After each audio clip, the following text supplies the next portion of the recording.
북한 권력층으로 침투해 그들이 어떤 일을 일으킬지 알아봐줘야겠어. 조심하라, 서거이가서. 거래가 맞다, 스거이너가.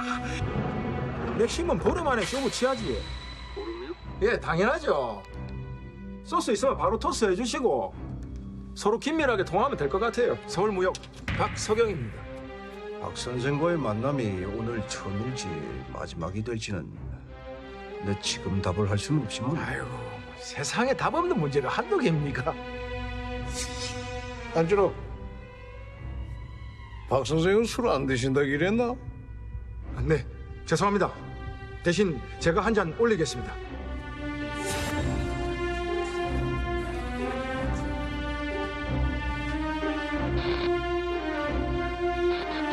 완전 닮았다. 오, 있다 느낌. 자, 지금으로부터요, 16년 전에 정말 누구도 상상할 수 없는 어마어마한 이벤트, 그것도 남북 합작의 이벤트가 성사가 됩니다. 그때를 생각해 보면 저도 그때 이게 뭐지? 라고 했던 그런 기억이 나는데 바로 이 북한의 그 무용수 조명해. 알죠. 또 우리나라에서 정말 인기 스타 효리, 이효리. 이 두 사람이 상하이에서 광고 촬영을 합니다. 야, 이거 진짜 난리 났었어요. 요리. 린다지. 효리 친구거든요. 친구 많지 않아요? 아니에요, 친구예요. 우리 동갑이잖아. 동갑이에요? 동갑에다가 엄청난 친구예요. 이게 가능하면?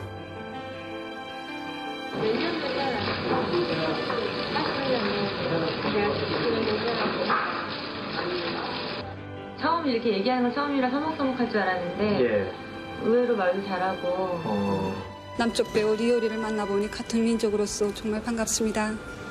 우리가 이렇게 자주 만나려면 우리 민족끼리 힘을 합쳐서 하루빨리 통일이 되었으면 합니다.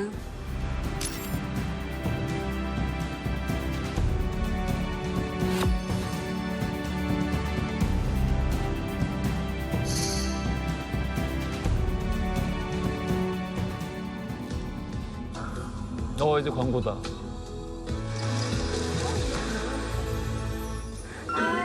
소름 돋는다.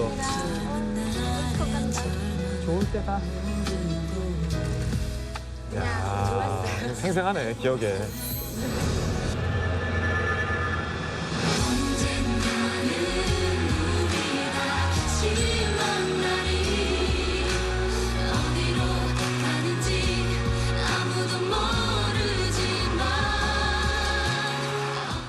저 광고 보고 진짜 가슴이 뭉클해가지고. 맞아요. 눈물이 튀어오더라고요.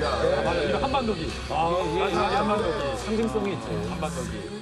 지금도 소름이 돋아요.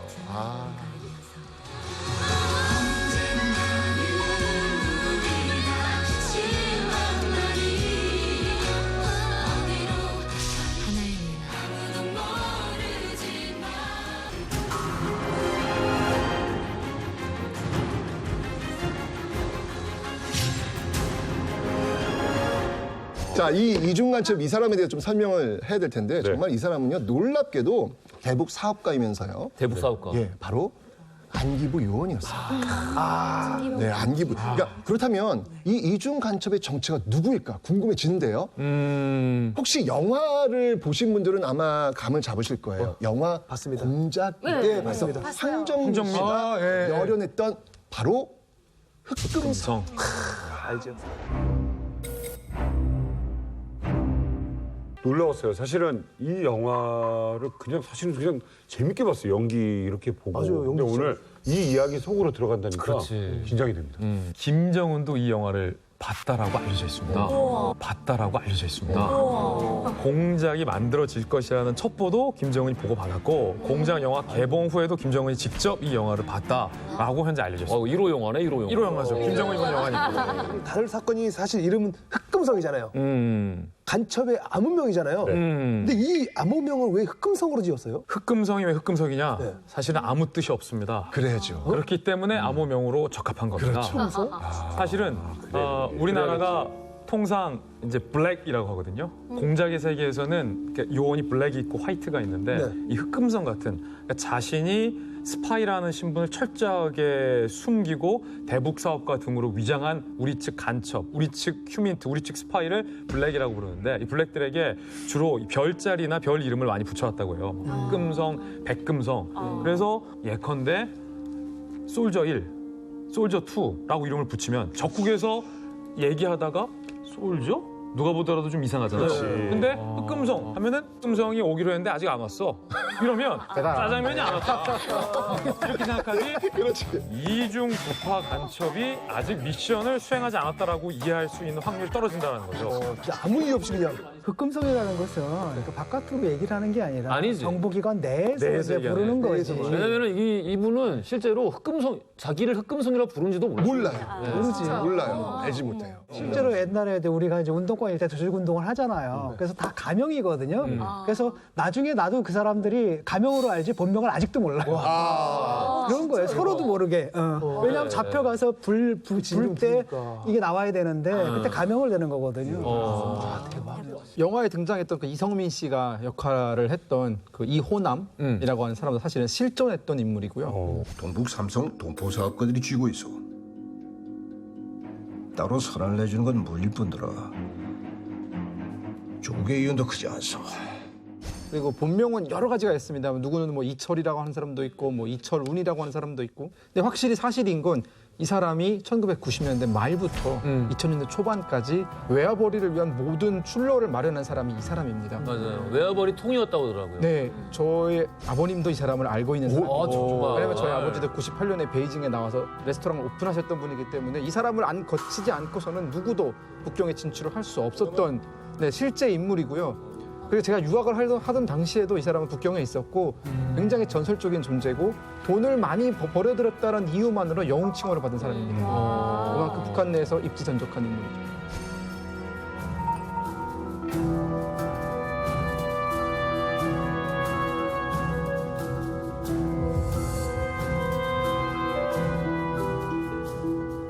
그 1993년 당시 남북의 정세가 심각했습니다. 우선 1차 북핵 위기가 일어났죠. 즉 북한에서 핵 확산 금지 조약을 탈퇴하겠다고 선언을 해버린 겁니다. 이것 때문에 그 김영삼 대통령이 한미 정상회담에서 막 북한 불바다 얘기를 하는 등 그 거의 전쟁 직전 상황까지 갔었고요. 그다음에 바로 다음에 1994년에 김일성 사망 그리고 이어지는 고난의 행군 등등등등 북한에게는 아주 최악의 시기였고요. 그런 급박하게 바뀌는 북한 정세 속에서 한국 정보기관이 얻어내려고 했던 정보는 역시 미확인 정보였죠. 북한이 핵을 개발하고 있느냐 없느냐. 아마도 이제 거기에 그 정보를 빼내기 위해서 아주 뭔가 특단의 접근 방법이 필요했던 것 같습니다. 자, 북한의 심장에 침투하라. 과연 이 공작원은 어쩌다가 이중 간첩이란 얘기까지 듣게 됐을까요? 자, 오늘 시크릿 코드를 끝까지 따라보면은 알 수 있지 않을까 싶습니다. 맞습니다. 자, 오늘의 시크릿 코드 한번 보시죠. 자, 이렇게 맞습니다. 개망난이 1조 2세 이중간첩 흑금성 시크릿 코드입니다. 근데 종민 씨는 여기서 제일 궁금한 게 어떤 건가요? 사실 많이 궁금한데 뭐 두 가지가 궁금한데 개망난이랑 1조. 1조. 1조가 궁금하고. 자, 그럼 하나씩 한번 살펴보도록 할 텐데 첫 번째 시크릿 코드는 바로 개망난이입니다. 자, 이 개망난이 제가 이제 먼저 설명을 드릴 사람이 있는데 이 사람은요 군인이었는데요. 개망난이 장교. 이 사람이요. 이 전우들한테 친구들한테 돈을 자꾸 빌려요. 돈을 좀 이렇게 빌려줘. 나 사업할 거니 돈 좀 빌려줘라고 이야기하고 술도 자꾸 많이 마시고 그런 모습을 보이는 거예요. 자, 이렇게 모습을 보이다가 진급도 느리니까 나 이제 그만할래. 나 군대 이제 그만 다닐래. 라고 소령으로 군대를 나오게 됩니다. 그리고 인성 문제로 군 생활이 꼬였구나. 그렇죠. 자, 바로 제가 이야기했던 이 개망난이 바로 이 사람이 누구냐면 이 사람이 바로 흑금성입니다.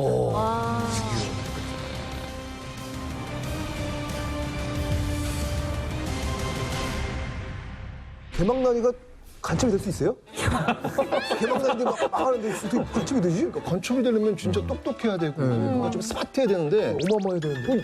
그 영화 그 007 보면 되게 잘생기고 그러잖아요. 그렇죠. 몇 개 공부는 해줘야죠. 그죠. 그거는 영화라서 그런 거예요. 자, 보세요. 사실 이 흑금성은요.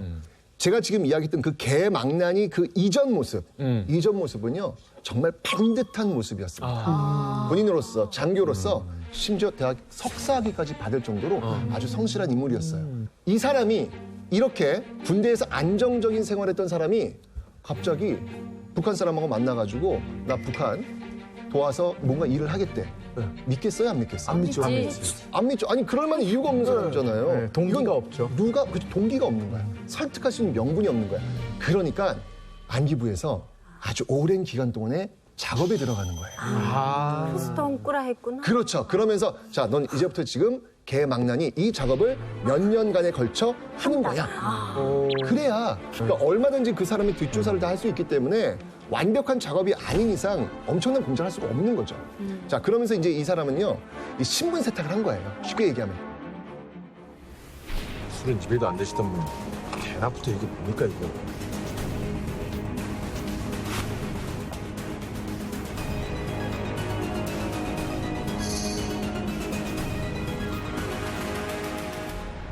여기서 반전이 있어요. 왜요? 그러니까 흑금성 자체는 자기 신분 세탁이 완벽하게 됐다고 믿었어요. 그래가지고 그 당시에 이제 보위부 부부장과 만납니다. 그래서 이 정도 내가 신분 세탁을 했으면은 아무리 천하의 보위부라고 하더라도 내 신분은 모를 것이다. 라고 했는데 당시 보위부 부부장이 무슨 말을 했냐면 흑금성에게 부여에 사둔 땅은 잘 있어. 이 말을 했어요. 충청도 부여에. 여기에서 흑금성이 소위 말해서 멘붕이 왔대요. 왜냐하면 그 땅이 실제로 자기가 이제 국방대학원 다닐 때 이제 군인 신분으로 샀던 땅인데 이제 차명으로 샀어요, 이걸요. 자기 본명이 아니라. 야, 이걸 알아? 차명인데 이 땅을 내가 차명으로 샀다는 그 장모님 명의로 샀거든요. 이 땅을 장모님 명의로 샀다는 것은 이 세상에 나, 부인, 장모님만 아는 상황이었어요. 이거를 보위부 부부장이 그 땅 잘 있어? 이 말 하는 순간 소위 말해서 멘붕이 왔대요. 사실 뭐 그렇게 아무리 이 신분이 검증됐다 하더라도 거기까지 들어가기가 쉽지 않잖아요. 우리나라에서 통일부 승인도 받아야 되고 이거 받는다고 가는 거 아니잖아요. 북한에서 또 허가를 해줘야 가는 거 아닙니까? 근데 북한이 바보입니까? 이 사람이 지금 간첩인지 아닌지 당연히 검증할 거 아니에요. 여기서 보위부장이 흑금성에게 사상 검증을 하기 위한 질문을 하나 던집니다. 뭐라고 던졌냐면 6.25는 남침이요, 북침이요? 그거는 과거 일이고 땡, 나랑 빵. 과거 일이고 땡, 나랑 빵. 상관없는 자. 상이라면 남침이요, 북침이요? 그것도 북침 아니겠습니까? 북침이 어디로 침략한 게 북침이요? 북침이라고. 남조선에서 북조선으로 쳐들어온 것 같디요. 이러면 의심을 사는 거야. 오히려. 그렇지. 예. 아, 그러면 오히려 의심을 산다고. 북한이 너무 원하는 대답이잖아. 그렇지. 그렇게 하면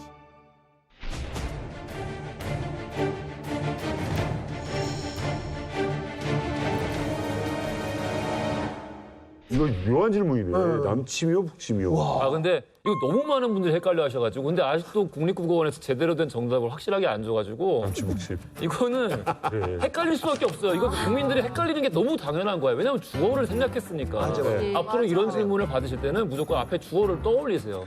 북한의 남침이라고 북한에 의한 북한이 가로치고 생략돼 있는 거예요. 그러니까 다들 머릿속으로는 북한이 서들어온 건 알아. 근데 그래서 북침이라. 이거를 청소년들한테 물어보고는 요즘 애들은 이거 모른다고 그러니까 하는 그런 식으로 이상하게 얘기를 한다니까. 그런 위치에 있는 거야. 지금 흑금성이 딱 질문 받을 때 순간적으로 와, 이거 엄청난 질문이다.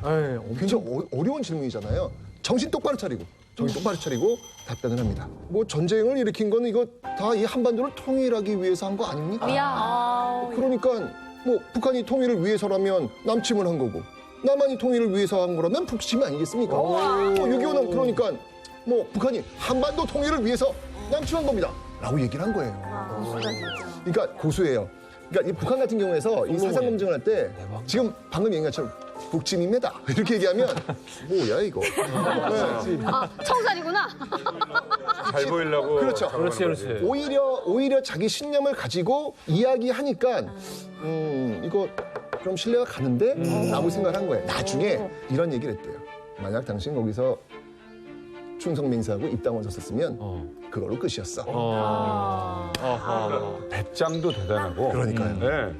이 순간 판단 이런 게 보통 사람은 아닌 거예요. 이게 대단한 거죠. 이제 북한 수뇌부들의 마음을 사로잡는 일. 그게 남았습니다. 자, 그 마음을 사로잡기 위한 시크릿 코드 두 번째 공개합니다. 자, 두 번째 시크릿 코드는 바로 1조입니다. 1조 원. 1조 원. 자, 이 1조 원이 뭐냐면 북에서 오신 분들이 더 잘 아실 텐데 바로 백두혈통. 백두혈통이 누군가요? 김부자들이죠. 그렇죠, 김부자. 그들이 가지고 있는 골동품의 가치입니다. 그렇습니다. 아는 분들이 그러니까 지금 1조 원 얘기 나왔잖아요. 감을 못 잡으세요. 1조 원이 얼마나 큰 돈인지. 간단하게 그 감을 잡게 만들어 드리면 우리가 이제 5,000년 역사라고 하지 않습니까? 5,000년 전에 단군 할아버지께서 우리나라를 개국하신 다음에 단군 할아버지가 매년 연봉을 1억을 받아도 아직 5천억밖에 안 돼요. 5천년을 더 벌어야 그래야지 1조예요. 만 년을 벌어야 1조. 야, 북한에서는 뭘 원했냐면 이 어마어마한 문화유산들, 이 문화유산들을 이 흑금성이 팔아주길 원했던 거예요. 지금 아까 말씀하셨지만 당시 외화가 좀 너무 급한 상황이었잖아요. 그러니까 이걸 팔아가지고 외화를 좀 확보하겠다는 어떤 그런 마음이 있었던 거예요.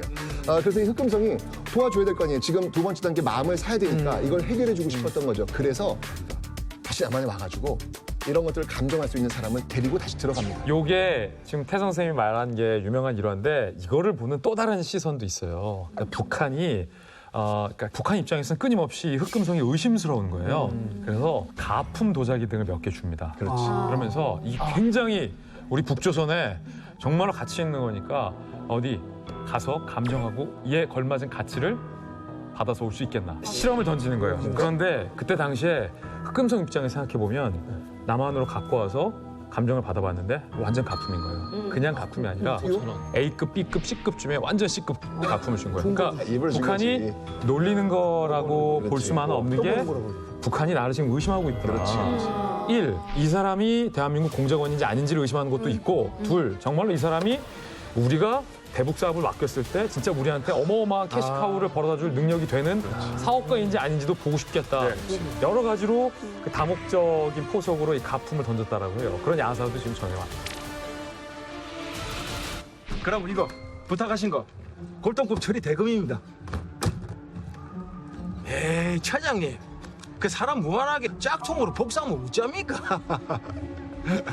그래가지고 그 감정원을 데리고 이제 간 거예요. 갔더니 묘향산으로 데리고 가더라는 거예요. 그래서 묘향산 그 동굴로 데리고 들었는데 그 동굴에 야, 이 엄청난 이 문화유산들이 그냥 가득.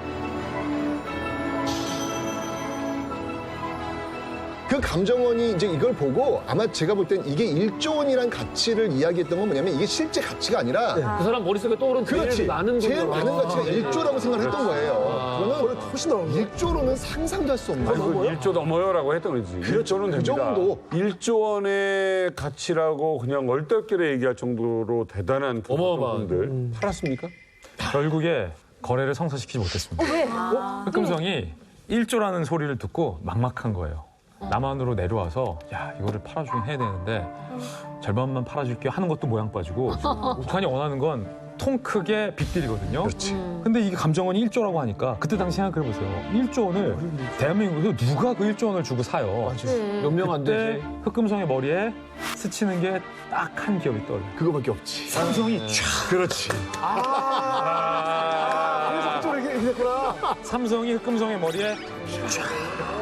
실제로 삼성 측도 1조 원의 묘향산 골동품 콜. 진짜로요? 대박. 왜냐하면 삼성 경영진의 머릿속에는 북한 내에서의 원자력 경수로 사업을 삼성이 독점해서 하고 싶었던 거예요. 우리가 1조 원을 주고 모양산 골동품을 사주면 북한 내에 원자력 경수로 사업을 삼성이 독점한 걸로 딜. 북한과 삼성의 이익과 교감이 딱 맞아떨어지고 그 중간에서 중개를 흑금성이 한 거예요. 그런데 결과적으로 원자로 사업도 안 됐죠. 골동품 매매도 다 어그러집니다. 무슨 일이 있었냐면 그때 강릉 무장공비 사건이 터지면서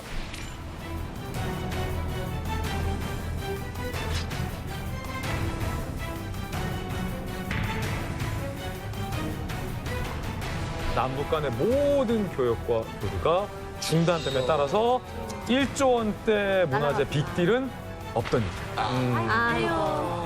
그거 됐으면 진짜 어마어마할 텐데.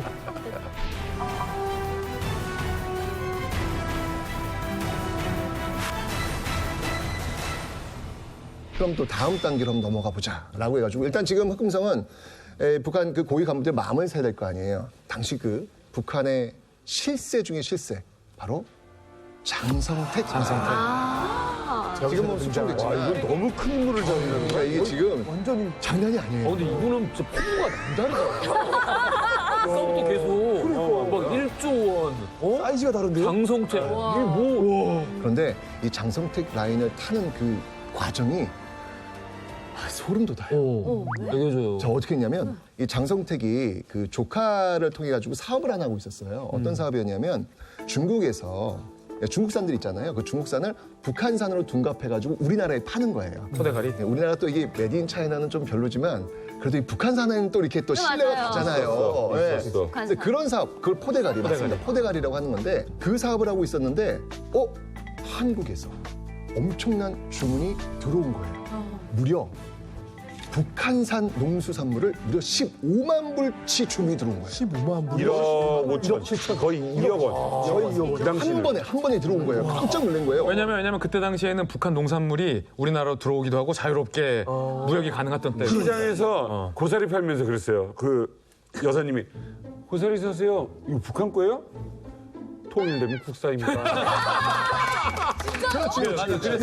고사리, 뭐 생선, 조개 같은 거 북한 사람들 많이 팔았어요. 그때는 금지되기 전이었어요. 이게. 그래가지고 이 조카가 신난 거야. 장석 조카. 우와, 야 이거 한 큐에 이렇게 엄청난 주문이 들어왔으니까. 그래가지고 된다. 해서 또 이제 중국산을 또 북한산으로 또 바꿔가지고 아이고야. 보낸 거예요. 보냈는데 클레임이 들어온 거야. 왜 들어가기? 야 이거 메드 인 차이나인데? 어떻게 알아? 야 이거 보내면 어떡해? 나 돈 못 줘. 근데 어쨌든 중국에 그거 샀잖아요. 근데 돈을 못 주겠다는 거야. 클레임 들어온 거야. 딱 걸린 거야. 자 이렇게 되면서 중국 공안에 이 조카가 붙잡혀 갑니다. 야 이 장성택, 이거 사업 라인 딱 막혀버린 거예요. 이때 바람같이 나타나서 이걸 해결해 준 사람이 있습니다. 이게 바로 흑금성이에요. 야, 그래서 라인을 잡는구나. 그런데 더 놀라운 거. 그 15만 불 클레임을 건 사람이 누군지 아세요? 흑금성? 그게 흑금성. 야, 이건 정말 시키고. 나 이번에 흑금성 같아. 진짜 이거는 대단한 사람. 브라보. 정말 소름 돋아요. 대단한 건데 장성택뿐만 아니라 그 고위 관리들까지도 포섭하려고 들어갑니다. 나의 피부는 여기서 끝나지 않는다. 끝나지 않아요. 그래서 이 사람이 당시 이 북한 고위 관부들이 너무너무나도 원했던 정말 이것만 정말 가지면 너무 좋겠다라고 했던 그것을 마구마구 구해줍니다. 벤츠, 콜렛. 롤렉스. 정답. 뭐야? 정답. 시계입니다, 시계. 롤렉스는 부의 상징이에요. 맞아요. 그래서 내가 평양에 어딘지 나가서 좀 있는 척한다. 롤렉스는 가짜든 진짜든 뭔가 차고 있어야 돼요. 북한 간부의 자존심이에요. 이런 일화가 있어요. 어떤 일화가 있냐면 사실은 실무선에서 높은 사람을 또 이게 구워 삼는 게 또 중요하거든요. 당시 그 베이징 호텔 820호의 실세 부총사관이라는 사람이 있었는데 이 사람이 어떤 역할을 한 사람이냐면 남한 사람들이 북한에 들어갈 수 있는 그 길, 허가권을 쥐고 있는 사람이에요. 근데 이 부총사관이 아까 우리가 이야기했던 그 광고 사업, 애니콜 광고 사업 이걸 반대를 하고 있습니다. 이게 뻑뻑해지는 거예요. 이게 순탄히 돌아가지 않는 거예요. 그래서 이 사람을 포섭해야 되겠다라는 생각이 들어가지고 이 부총사관을 데리고 백화점 한번 갔어요. 그래서 한번 쭉 둘러보고 있는데 갑자기 그 부총사관이 롤렉스 시계 매장 앞에서 딱 멈추는 거예요. 하필이면 거의 돌부처처럼 그냥 하다가는 거죠. 이거 사다. 그거 메시지야. 그거 딱 메시지야. 진짜 사달라는 거예요, 그러면? 아니, 그러니까 그냥 바라보고 있는 거예요. 아, 이 시계에서 막스의 향기가 느껴진다. 막스의 향기. 나중에 알아봤더니 이 부총사관이 아주 혼기가 꽉 찬 자식이 있었던 거예요. 예물 시계가 필요했던 거라. 그래서 이 흑금성이 좋다. 그럼 이걸로 이 부총사관을 보고 삼자. 그래서 가격을 뇌물이면 그냥. 물어봤는데 너무 비싸지. 7천만 원. 하나에 7천만 원이요? 1억 4천이요? 그러니까 롤땡땡 중에서 아마 이제 뭐 금 들어간 예물 시계. 그러니까 이 흑금성도 이렇게 고민이 야 이건 너무 비싼데 이런 생각이 드니까 고민하다가 그래도 이걸 해결해야 되니까 혹시 우리 그 희석 씨 우리 세대 알죠? 미사일도 만들 수 있다는 청계천. 미사일도 만들 수 있다는 청계천. 인공위성까지 우린 다 알아. 누가 그랬어요? 그 진짜 그 유명한 발언이에요. 야, 이 사람이 도면만 가져와봐. 내가 장수 한번 들어줘. 인공위성도 만든다. 인공위성. 거기 간 거예요. 가서 롤렉스 이거 내가 본 모델 이것 좀 만들 수 있습니까? 평소에 가서 만들라고. 에이 만들어줬어. 얼마인데? 근데 그 시계를 스위스 본사에 한번 감정했더니 스위스 본사 롤렉스에서도 이건 진품인데요? 이건 진품인데요? 진짜 장인이다. 이거를 가지고 북한의 간부에게 이걸 줘서 만약에 저쪽에서 이게 걸릴 것 짝퉁이라는 게 같은데. 밝혀지면 큰일 납니다. 어떻게 됩니까 이제? 부총사관 이걸 받고요. 너무 좋아했대. 고맙습니다. 맞아요. 정말 이 공화국이 허용하는 법 안에서는 무엇이든 도와드리겠습니다. 하고 완벽히 포섭을 짝퉁 사줬는데요. 여기서 흑금성이 굉장히 수완이 좋았던 게 이 롤렉스 시계의 가품들을 굉장히 많이 보유했어요. 그 아까 베이징 호텔 820호의 실세뿐만 아니라 북한의 고위 관료, 특히 이제 경제 담당하는 고위 관료들에게 거의 진품과 비슷한 가짜 롤렉스 시계를 많이 이제 뿌려서 대단하다. 북한 관료들의 마음을 얻었기도 했고 북한 관료들이랑 이제 친하게 지내다 보니까 각종 민원을 흑금성을 통해서 하기 시작했는데 어떤 것까지 대신 구해주냐면 정신병 치료제, 뭐야? 뭐 혈압약 이런 것까지도 남한의 약들이 워낙 좋으니까 그런 거 없어. 구해서 북한으로 가서 보내주고 북한으로 보내주고 했는데 제가 봤던 것 중에서 가장 특별하고 소중하고 충격적인 물품이 하나 있었습니다. 시계 빼고. 시계 빼고 정력제? 바로 인공항문. 예? 소중하죠. 인공항문. 뭐예요? 인공항문은 이 정식 의료기기고 항문 전체를 절개하거나 아니면은 장 폐색 같은 장 기능 이상이 생길 때 그런 사람이. 항문 질환이 심각한 분들한테는 이 굉장히 절실하거든요. 근데 아마도 추측한데 이 심각한 항문 질환이 있었던 누군가 있었나 봐요. 상당히 근데 부위가 북한에서는 이걸 구할 수가 없어요, 인공항문을. 그래서 이 인공항문까지 흑금성이 조달해줬다고 하니까 인공항문 받은 관료 입장에서는 생명의 은인이에요. 그렇지. 야, 근데 안기부가 뒤에 있으면 북한에 못 보내줄 게 하나도 없구나. 뭐든지 보낼 수 있구나. 또 그 이제 이호남이 이제 그 흑금성에게 뭘 요구를 했냐면은 이제 장성택 씨 조카 사건 이후에 신뢰가 생겼지 않습니까? 뭔가를 좀 약간 팔아달라라고 부탁을 해요. 이호남이 흑금성에게 어떤 금속 샘플을 갖고 오는데 이호남은 뭐라고 얘기했냐면 구소련 시절에 구한 광물이다. 근데 이게 좀 많이 있는데 이걸 좀 처리할 수 있게 도와달라. 그래서 이제 흑금성이 분석을 해요. 분석을 해보니까 뭐냐면 러시아식 원자로에만 들어가는 광물이었어요. 뭐야? 근데 이게 참 놀라는 게 뭐냐면은 흑금성도 굉장히 헷갈렸다고 해요. 이호남이 러시아식 원자로에만 들어가는 광물을 나한테 처리해달라고 부탁한 거는 뭐냐면 지금 북한이 추진하고 있는 이 핵개발 뭔가 문제가 생겼을 가능성도 있다. 처리가 안 되니까. 뭐냐면 우리가 실제로 지금 핵 개발하고 있다는 것을 과시하기, 허세를 부리기 위해서 네가 어떻게 반응하는지 한번 보자. 네가 정말 안기부 사람인지 아닌지. 야. 이런 또 분석이 있죠. 무섭다. 무섭지 않아요? 무서워요, 진짜요. 끊임없이 계속. 이분은 포커페이스를 어떻게 했는지 모르겠어요. 그래서 대단한 사람. 종민이었어 봐. 뭐지 이거? 아니, 이미 여기까지 못 왔어. 일단 여기까지 못 오고. 남심이야, 북심이야 이럴 때 페이지를 많이 앞으로 일단. 종민이 까나리 액션 넣자마자 야, 끊임없이 계속 시험하네요. 자, 이렇게 당 간부들의 이 신뢰를 차곡차곡 쌓은 흑금성은요, 함부로 만날 수 없는 북한의 진짜 심장, 바로 김정일까지 만나게 됩니다. 와, 대박. 술은 입에도 안 드시던 분이 개나부터 이게 뭡니까 이거. 이것이 나의 첫 번째 임무였다. 장성훈이 고발건에 대한 물품 대금 25만 불에 만불 플러스해서 총 26만 불입니다. 아, 다들 손이 번쩍번쩍합니다.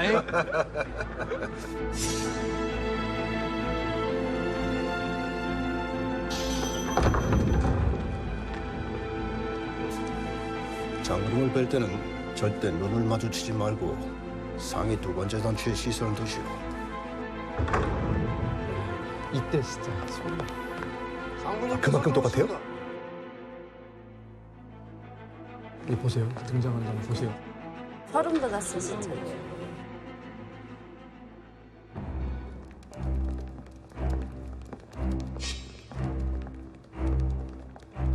오, 이거 닮았다. 야, 저거. 뒷모습과 손 동작까지 똑같아.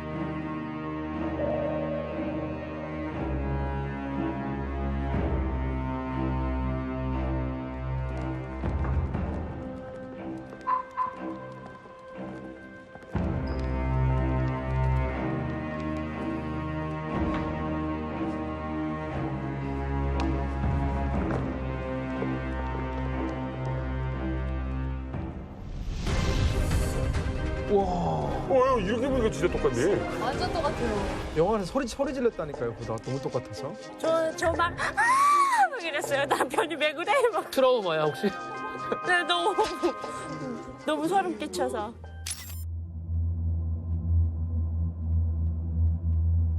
우리 서로 대범하게 말해봅시다. 박 선생이 말한 기 광고 사업이 공화국에 얼마 벌어줄 수 있어? 남측 대기업에 적합한 장소를 찾아내서 광고로 진행된다면 위원장님께 돌아갈 금액은 5년간 최소 1,200만 불로 추정됩니다. 도장 직소. 알겠습니다.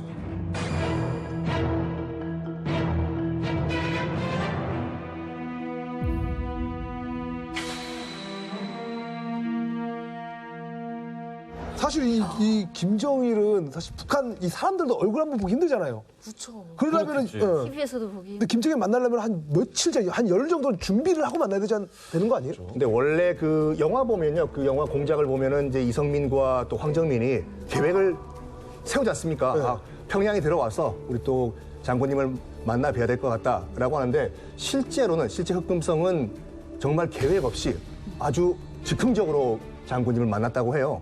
7시 반쯤에 누가 문을 노크를 합니다.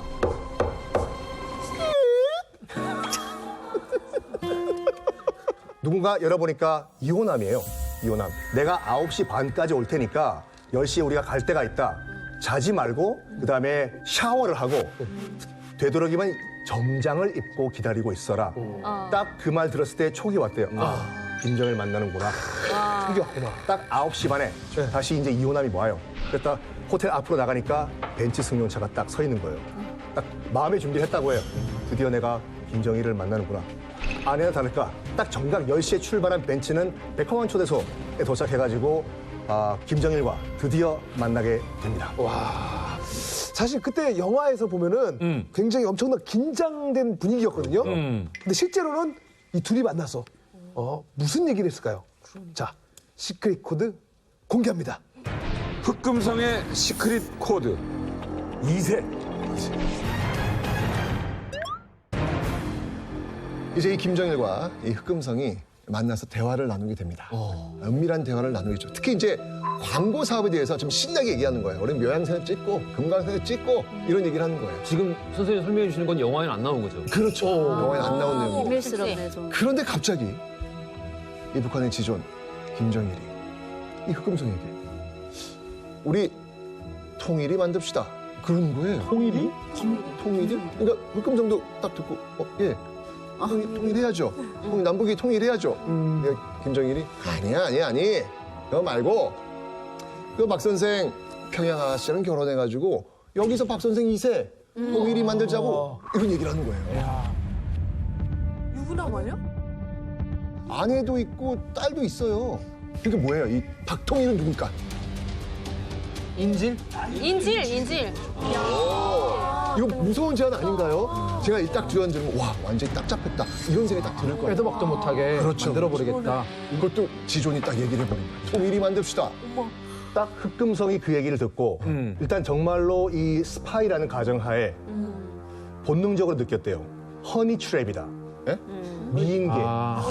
미인계. 대부분의 미인계는 첫 번째가 뭐냐면 정보를 빼기 위해서 미인계를 쓰고 두 번째는 뭐냐면 혈육을 남겨가지고 문신의 폭을 제한해버리는 거예요. 그래서 만약에 이 흑금성이 정말 그러니까 미인계가 성공해가지고 2세를 북한 땅에 놔둔다고 하면은 우리가 흑금성을 쥐락펴락할 수 있겠다. 이거를 본능적으로 딱 흑금성은 느꼈다고 했죠. 그래가지고 정말 그 뭐랄까 실제로 북한 당국에서 어떤 여인을 한 방에 넣어주고 그렇게 했대요.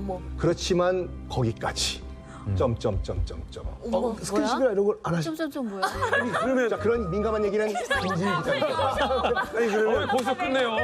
여기서 정말 이게 만약에 이런 제안을 왔다면 와 이거 진짜 난감한 거죠. 그렇죠. 와 이걸 어떻게 이거 거의 명령이나 마찬가지인 거잖아요. 흑금성 씨의 주장에 따르면 회고록에 따르면 김정일이 완전 진지했다고 해요. 그래서 오히려 흑금성 씨의 주장은 굉장히 무서웠다라고 하는데 여기에 사실 팩트와 주장들이 사실은 막 섞여 있거든요. 일단 여성을 붙여줍니다. 썬킹 교수님 말대로 구체적인 프로필까지 나와요. 평양 외국어대 출신 여성을 안내원으로 갈 때마다 붙여줬다. 나이 24살. 굉장히 꽃다운 나이였죠. 평양 외대 총장 딸 노영옥 씨였다. 노영옥. 라는 이름까지 사실은 공개가 됩니다. 흑금성과 가까이 지냈던 북한 관료들이 은근히 두 사람을 밀어줬다는 거예요. 엮어주려고. 안내원이긴 한데 일단은 뭐 저기 두 분이 같이 여기서 차라도 좀 마시고 계시라고 하고서 다 빠지고 그런 식으로 호텔방에서 넣어주고 다 빠지고 그리고 자기들은 이렇게 해서 막 보고 있고. 아니 이것도 이제 흑금성 씨의 이제 주장인데 그래가지고 물어봤대요. 흑금성 씨가 그 노영옥 씨한테 부모님은 뭐라고 하시냐? 너희 평양에 있는 부모님은 뭐라고 하시냐 했더니 뭐 당을 위해서 뭐 이렇게 하는 희생은 우리 가문의 영광이다. 그러면서 어느 날 하루는 아버지가 그 딸의 아버지가 이 딸의 손을 잡고 이렇게 우시더래요. 그러니까 흑금성 씨의 주장에 따르면 그래가지고 이건 한 가정을 망치는 일이구나라고 해서 자기는 거부를 했다라고 그 회고록에 써 있죠.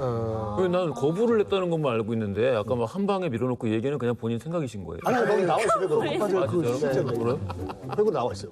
사실은 이 블랙 요원이 이 정도로 깊게 침투하고 다시 이제 우리 본국에 와서 보고하는 걸 디브리핑이라고 해요. 디브리핑을 하는데 굉장히 이제 깊숙하고 은밀한 브리핑을 하는 건데 그때 당시 안기부에서 흑금성의 디브리핑을 어디까지 믿어야 할지에 대한 논쟁도 내부에서 치열했다라는 사실도 제가 직접 취재해서 확인한 바 있습니다. 왜냐면은 이게 교차 검증이 안 되니까. 안 돼. 자 어쨌든 1호를 만났어요. 자 그 다음에 면담 어떤 결과 잘 이루어집니까? 네, 만났든지 않든지 간에 엄청난 성과를 논의했던 것만큼은 사실이에요. 북한 측과. 바로 우리가 아까 봤었던 남북 합작 광고. 그게 바로 이 자리에서 빅딜이 됩니다.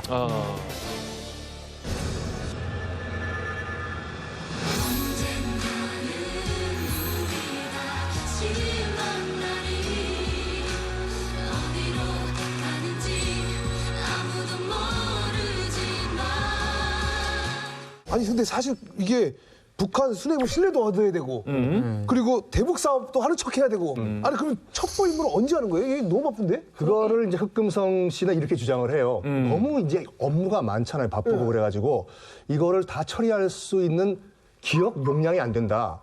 그래가지고 이제 기록을 할 수가 없지 않습니까? 그래가지고 어떻게 하냐면 내가 딱 봤을 때 내 기억의 한계는 10일, 열흘이다. 그래가지고 한 번 방불을 할 때마다 열흘을 안 넘겨요. 그러니까 기억 용량이 딱 차면 한국으로 돌아와가지고 아까 김진 기자님께서 말씀하신 것처럼 디브리핑을 하고 다시 들어가서 또 기억을 하고 나와서 열흘 안에 다시 디브리핑을 하고 이런 과정을 거쳤다고 하죠. 북한 출장도 아니고 북한 출장이야. 어마어마한 일이야 이거. 대단하다. 흑금성이 북한에 녹음기도 갖고 들어가요. 근데 아시다시피 북한은 대북 사업가를 만난다? 이 사람이 진짜 대북 사업가인지 간첩인지 모르는 상황에서 녹음을 하게끔 그렇지. 아주 그냥 쉽게 허용해주지 않습니다. 온몸에 대한 수색도 철저하게 할 테고 영화에서는 흑금성이 이 발목에 그렇지. 여기다가 녹음기를 찬 거로 나와요.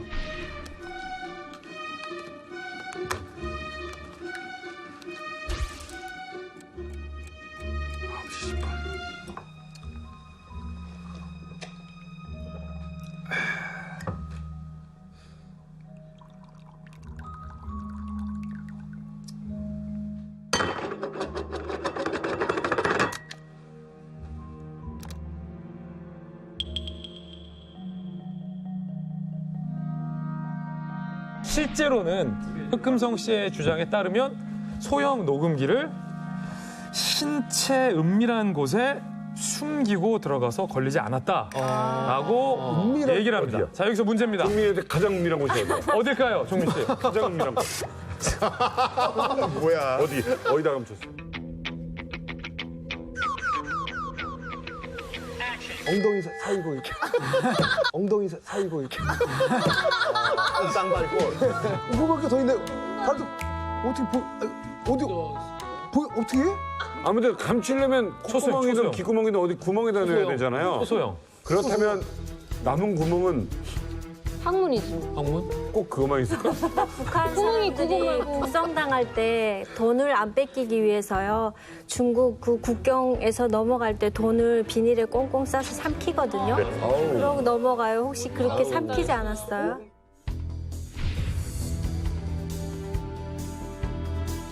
흑금성 씨의 이야기에 따르면 요도 속에 뭐라고요? 녹음기를 숨겼다고 해요. 요도에 넣었다고요? 요도에. 녹음기를? 아니고? 나라를 지킨다는 건 힘든 일이야. 대단하십니다. 야, 그걸 어떻게 넣어? 요도상이 아닙니다. 이거 경험해 보셔서 얼마나 찢어지는 어떻게 돼 그게? 그 흑금성이 인터뷰한 내용을 봤는데 어떻게 이걸 숨기고 들어갔느냐라고 얘기했을 때 그건 공작기법이기 때문에 이야기할 수 없습니다. 그게 맞. 네, 그게 맞아요. 왜냐하면 그거를 이렇게 이야기해가지고 알아버리면 그건 안 되는 거거든요. 그렇게 걸리지. 근데 뭐 요도에 숨겼다는 거 알면 숨길 수 어떻게 있다는 게 나와? 알아버려. 아니 그러니까 그런 식으로 이제 사람들이 그럼 요도일 거야. 뭐 그럼 학문일 거야. 뭐 이런 어떤 그 소문들이 소문이 난 건가? 흑금성은 그 기자들이 무수히 많이 물어봐요. 정말로 1호를 만났냐. 아는 거야. 흑금성은 언론 인터뷰에서 회고록에서는 이렇게 디테일하게 다 주장을 해놨는데 그거를 사실관계를 다시 한번 물어보는 언론 인터뷰에서는 그거는 상상에 맡기겠다라는 식으로 더 이상 얘기하기 싫은 말을 이게 덮거나 말꼬리를 흐리는 인터뷰들이 상당히 많아서 논란의 영역에 있는 부분이 상당히 이 많습니다. 부분은 믿을 수가 없어요. 기술적으로 가능하지가 않아요. 이거는. 어쨌건 중요한 건 뭐냐면 그랬기 때문에 바로 이 남북 간의 그 빅 이벤트 남북 합작 광고가 진행되고 있었다는 얘기. 자, 이제 이 남북 합작 광고 이 역사적인 장면이 나오려는 일주일 전. 이 모든 계획이 모두 물거품이다. 이제까지 우리 얘기가 다 날아가 버린 거예요. 이것도 혹시 시크릿 코드인가요? 맞습니다. 자, 시크릿 코드 무슨 얘기야? 공개하도록 하겠습니다. 왜? 우리 CF를 봤잖아 우리가. 리명도무 예, 장군님. 도장 직소. 위대한 광고 사업을 위하여.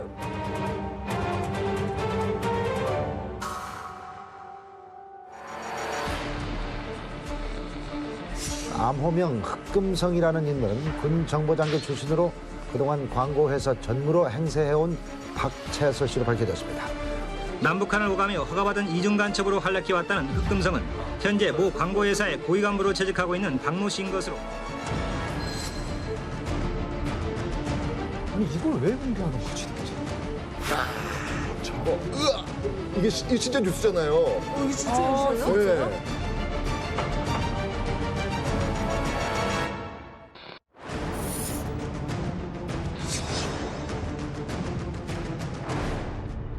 이 블랙 요원 흑금성은요 세상에 알려져서는 안 되는 존재예요. 맞아요. 어떻게 알려졌지 저게? 근데 뉴스에 다 나와버린 거예요.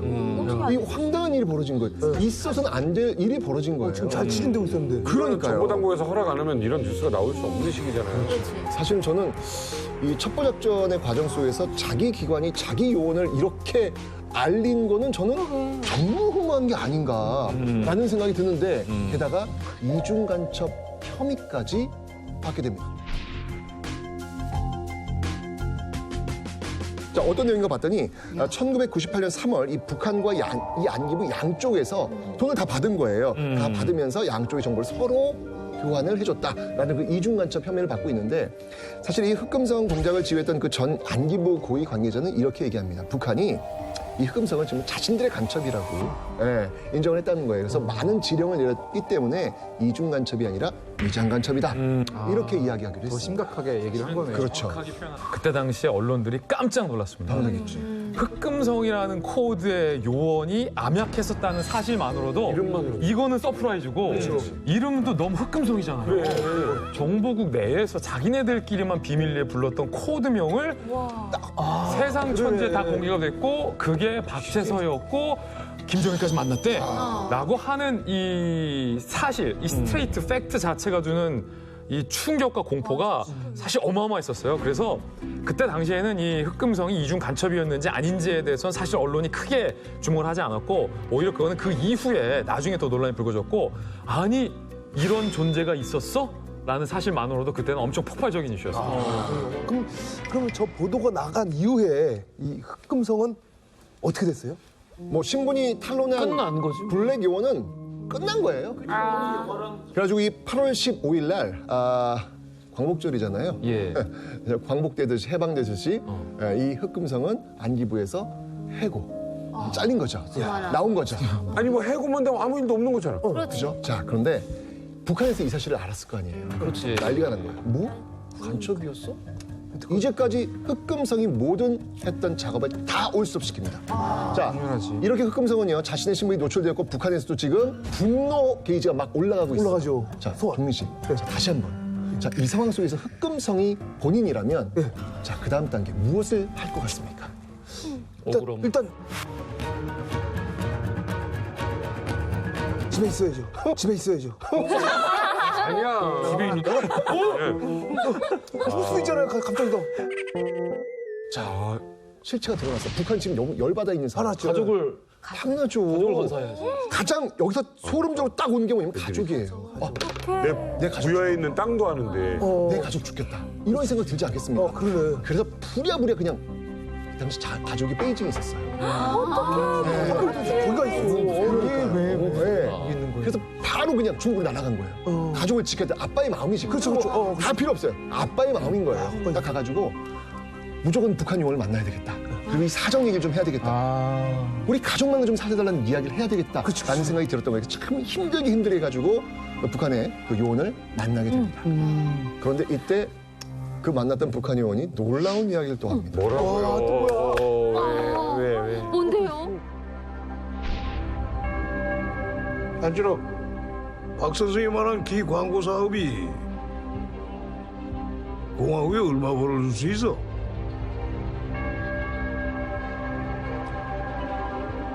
계약금으로 미화 60만 불, 본 계약은 최소 500만 불 보장합니다.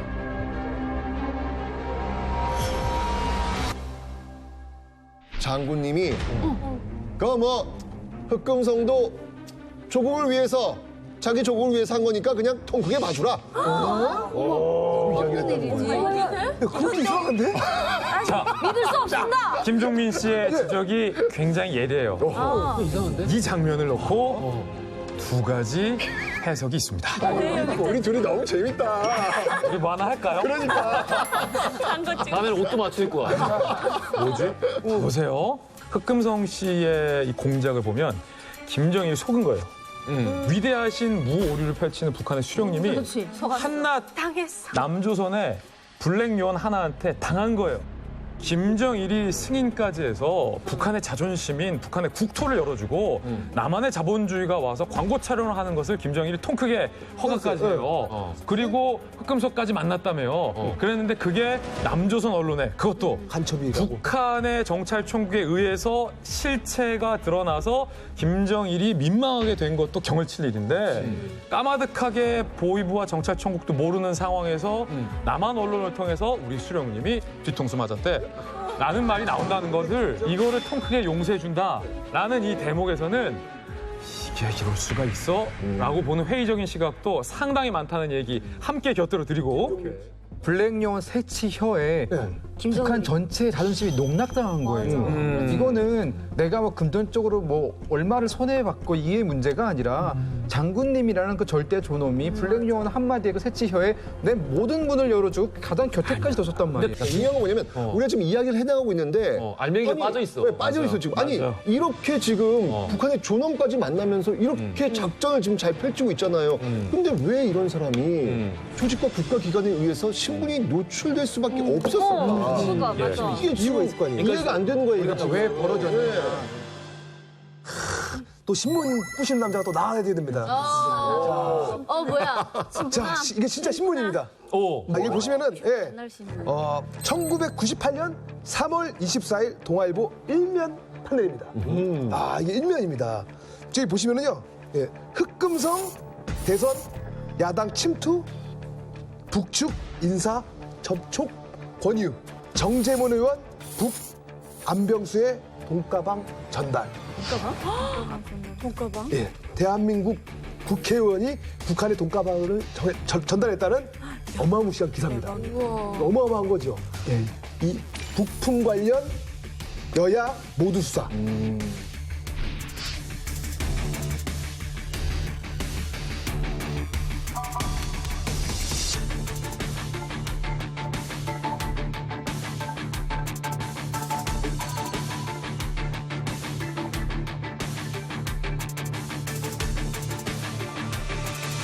이번 대선은 예상대로 박빙의 승부였습니다. 15대 대선 개표 결과 국민의 김대중 후보가 39만여 표의 근소한 차이로 한나라당의 이회창 후보를 따돌리며 당선됐습니다.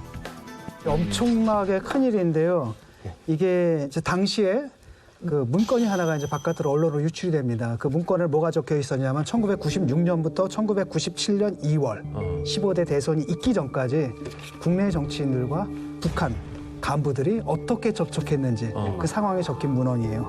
근데 이 파일 안에 무슨 내용이 있었냐면은 북풍 사건으로 구속된 이대성 전 안기부 해외조사실장이 국민의 정대철 부총재에게 전달한 것으로 알려진 해외공작원 정보보고라는 이른바 북풍 비밀문건입니다. 한나라당은 정재문 의원이 북풍을 일으켜주는 조건으로 360만 달러를 북측에 전달했다.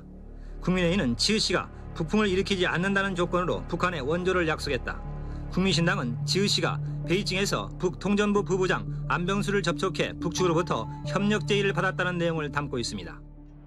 대선 후보였던 게 이해창 후보잖아요. 김대중 후보가 싸우고 있는데 역시 선거에서 이기려면 북한에서 이제 바람을 좀 불어줘야 되거든요. 그래가지고 그 당시 한나라당이죠. 한나라당 국회의원이 그 돈가방을 갖고 북한에 돈을 전달하면서 남쪽으로 미사일 하나만 쏴달라고. 이런 대선은 끝난다. 이거는 뭐 검증된 실화지. 그랬는데 다행히 어떤 이유에서인지 모르겠지만 북한은 그걸 거부했어요. 그래서 이루어지진 않았지만 여기서 이제 남한의 이른바 보수 세력이 자기들이 대선에서 이기기 위해서 국가 안보를 팔아먹은 거잖아요, 사실. 그렇죠. 한가 적복해가지고. 라는 것까지가 알려진 사실인데 내가 그때 당시에 김대중 정부로 바뀌면서 소위 김대중 정부에서 대선 당시에 안기부가 나를 떨어뜨릴 목적으로 북한과 이회창 당시 후보 측이 연합을 해서 북풍 작전을 펼쳤다. 그 가운데서 돈가방까지 주더라. 라는 게 DJ 정부 검찰의 의심이었어요.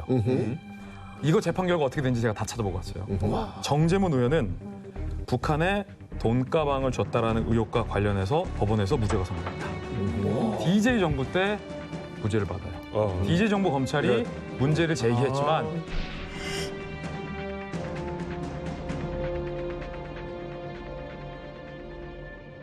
돈가방을 전달해줬다는 것은 사실이 아닌 것으로 일단은 법원 결과는 드러나죠. 러시아 게임 아니다. 철저하게 수사했어요 그때. 여야 할 것 없이 다 수사했는데 돈가방이 오갔던 사실은 없었다. 그러니까 정재문 의원은 돈가방을 전달해줬다는 혐의를 벗게 된 거예요. 근데 우리 국민들은 이때 문건이 공개되고 검찰이 의심을 갖고 있는 내용들이 워낙 크게 보도됐기 때문에 아직까지 돈가방을 준 줄 알고 있어요. 근데 그거는 사실이 아니라는 걸 말씀드리겠고 적어도 재판 결과에 따르면 또 하나의 문제점이 있어요. 당시에 대북 사업가와 이회창 캠프 측의 누군가가 북한으로 건너갑니다. 정재문 의원과는 별개예요. 그래서 북한의 주요 배석자들과 만나서 이른바 남한으로 미사일 좀 쏴줘라. 라는 것을 의뢰했다, 부탁했다. 이게 총풍 사건이거든요. 그 유명한. 송신한다. 군사분계선 134위치 도착 즉시 진지 차지하라. 판문점 지역으로 들어왔다. 청와다리 우회에서 군사분계선 134위치로 진입 중. 그런데 이거에 대해서도 DJ 정부 검찰이 정말로 대대적으로 수사를 합니다. 그래서 우리는 영화에서도 봤던 것처럼 우리 북한이 한 번만 쏴주면 이번에서도 우리가 또 크게 이기면 섭섭지 않게 해드립니다. 뭐 이런 내용까지 나가잖아요. 근데 이것 역시 당사자들 3명에 대해서 재판이 1심, 2심까지 갔는데 북한에게 총을 쏴달라라고 이 사람들이 얘기한 사실은 인정이 돼요. 하지만 이 사람들이 조직적으로 사전에 총풍을 모의하기 위해서 사전에 계획을 짜서 북한에게 넘어갔다라는 사실은 법원에서 기각이 됩니다. 이른바 총풍 사건에 대한 항소심 판결이 나왔습니다. 재판부는 피고인 중 한 명이 북측의 무력 시위를 요청한 사실은 인정되지만은 사전 모의에 따른 것으로 보기는 어렵다며 집행 유예를 선고해 석방했습니다. 이근우 기자입니다. 총풍 사건 핵심 3인방으로 1심에서 법정 구속까지 됐던 오정은, 장석중, 한성기 피고인이 오늘 집행유예를 받고 모두 풀려났습니다. 근데 무죄 판결이라는 게 총풍 사건에 대한 모든 문제가 다 허구라는 게 아니에요. 두 가지예요. 그러니까 돈가방을 전달해준 사실은 없다. 그리고 이회창 캠프에서 주도적으로 총풍 사건과 북풍 사건을 공작했다는 사실은 무혐의를 받았어요. 단지 이분들이 유죄 혐의를 받은 것은 남북교류법 위반. 왜 통일부의 허가를 받지 않고 북한 사람과 만났느냐라는 것과 관련돼서는 유죄를 받았습니다. 그러니까 이런 식으로 제안을 한 게 당에서 조직적으로 청탁을 한 게 아니라 그냥 자기들이 가서 충동심에 했다. 알아서 키웠다. 라는 어떤 그 증언이 먹힌 거죠. 그러니까 북한 예컨대 법정에서의 유죄 판결을 받으려면 명확해야 돼요. 명확한 근거가 있기 때문에 그래서 거기서 무죄를 받았다고 해서 그것이 그런 일이 없었다는 애매하지. 것은 아닌 거죠. 그것이 입증되지 못했다는 것뿐이고 사실상은 이쪽 캠프에서 그런 유혹을 갖고 있었고 실제로 이번이 한 번만이 아니잖아. 그 이후에 다음 선거에서도 또 총 쏴달라고 그랬던 진짜요? 진짜? 지금 엉망인 게요. 이 기사에 보면 검찰 관계자는 구 여권은 북풍을 일으키려고, 구 야권은 북풍을 막으려고, 또 다른 당은 이걸 통해서 어부지를 얻으려고 다 북한과 접촉해요. 지금 이 상황이에요. 내가 너무 양쪽 뭐라고 해서 그렇지만 이것만 지금 봐서는 진짜 창피하다. 엉망이다, 엉망. 대선을 앞두고 이게 뭐야. 그렇죠. 여기나 저기나 네. 여기서 이제 또 흑금성의 역할이 있어요. 뭐예요? 이게 중요하죠, 이게. 흑금성이 이 사실을 알고 이 사실을 갖다가 당시에 김대중 후보한테 알려줘요. 맞아요. 그래서 이제 사건이 정치화가 되는 거거든요. 그러다 보니까 안기부에서는 자기 조직을 보호해야 되잖아요. 그러니까 얘를 어떻게 치는 거냐면 역으로 치는 거죠. 제가 사실 북한 간첩이다. 순서가 이렇게 해가지고 자기 공작원을 까버린 게 되는 거죠.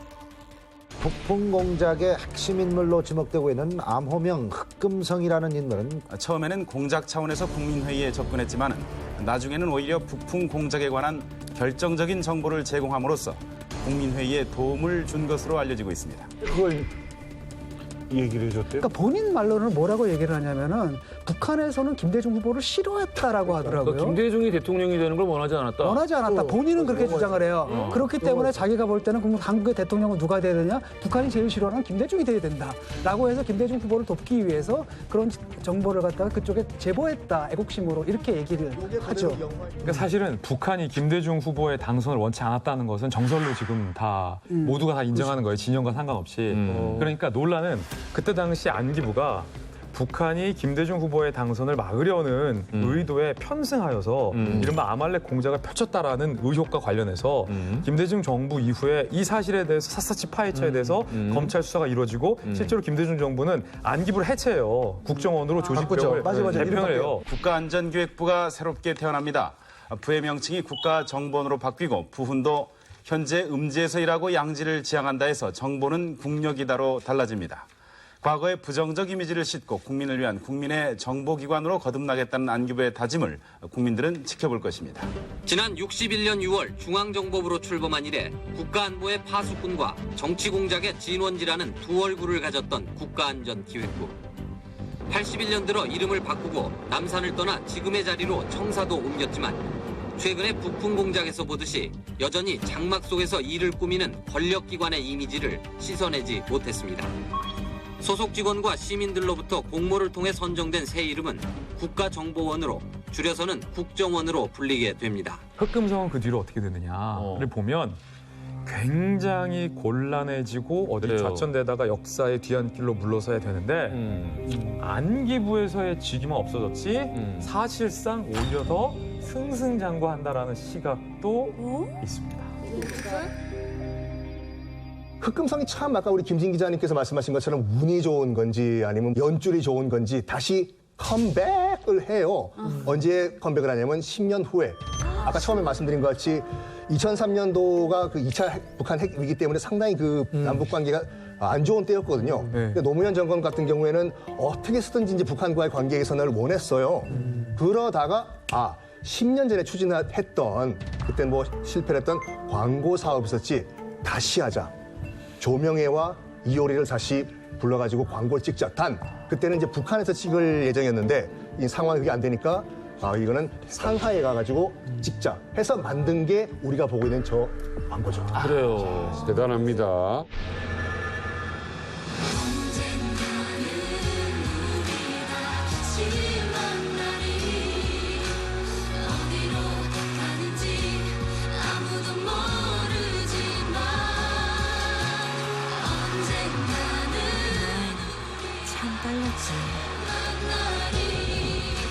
이 흑금성이 활동했던 그 시기는 지금 김대중 정부 그리고 노무현 정부 쪽 활동했습니다. 자, 이제 정부가 바뀌었습니다. 이명박 정부.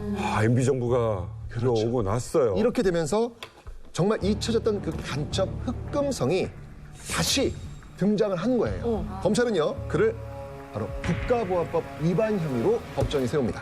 자, 그러면서 뭐 2급 군사기밀을 북한에 넘겼다는 건데 검찰이 이렇게 얘기해요. 굉장히 무섭게 얘기합니다. 북한 정찰총국 소속 공작원 흑금성. 경찰총국 소속이요? 예. 경찰총국? 소름 돋죠. 이 흑금성은 정찰총국 연계 간첩이다. 그가 그 정보다 출신이니까 그 자신의 그 후배를 통해 가지고 그 기밀, 그 군사 기밀을 빼내 가지고 북한으로 넘겼다라고 하면서 결국 옥살인, 징역 6년.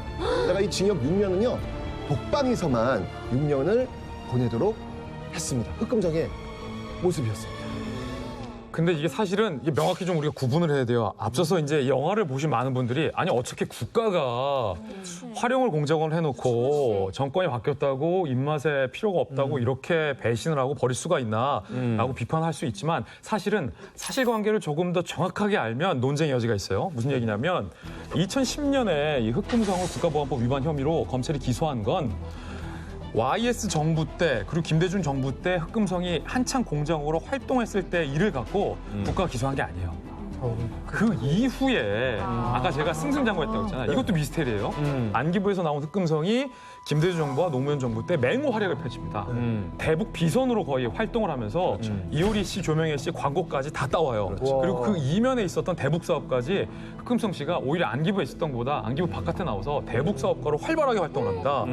이거는 조국에게 버림받은 모습이 아니에요. 그리고 2010년도에 이 흑금성 씨가 기소됐을 때는 공작원으로 활동했을 때의 행동을 갖고 정부가 달리 판단했던 게 아니라 공작원이 끝난 그 이후에 2010년까지의 민간인으로서의 행동을 갖고 대공 용의점이 있다라는 제보하에 국가정보원이 구체적인 물증을 잡고 검찰을 통해서 기소를 하고 대법원에서 최종적으로 유죄 판결이 납니다. 현역 육군 장성에게 입수한 군사 정보를 북한에 넘겨준 혐의로 전 대북공작원 흑금성 박모 씨에게 징역 7년과 자격정지 7년을 선고했습니다.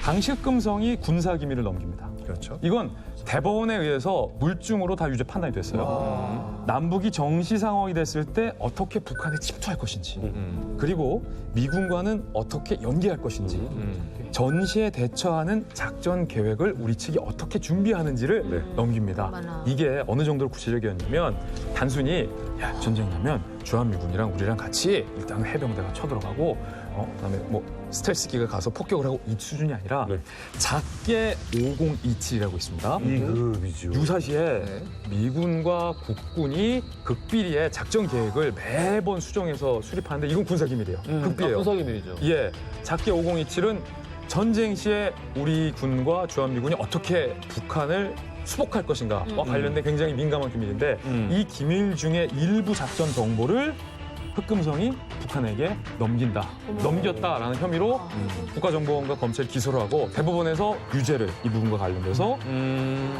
유죄를 받습니다. 저도 좀 기자님 의견에 조금 더 보충을 하고 싶은 게 조금 더 보태고 싶다면은 사실 말씀하신 대로 이제 해고된 이후에 대북 사업가로 더 활발히 활동하면서 국경에서 북한 간부들 여러 번 만납니다. 그때는 이제 어떤 대북 사업가로 만나게 되는 거죠.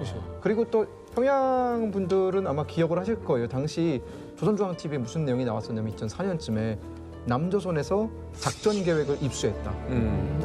그리고 그때 작전 계획 5027이라는 말이 북한 신문에 도배되기 시작했고요. 근데 이 작전 계획을 남조선에부터 수입을 했는데 마침 그 시기가 2004년에서 2005년 정도였고, 네, 그렇기 때문에 이걸 넘긴 사람이 흑금성이 아닌가라는 의심을 너무 냄새 할 수가 있는 거죠.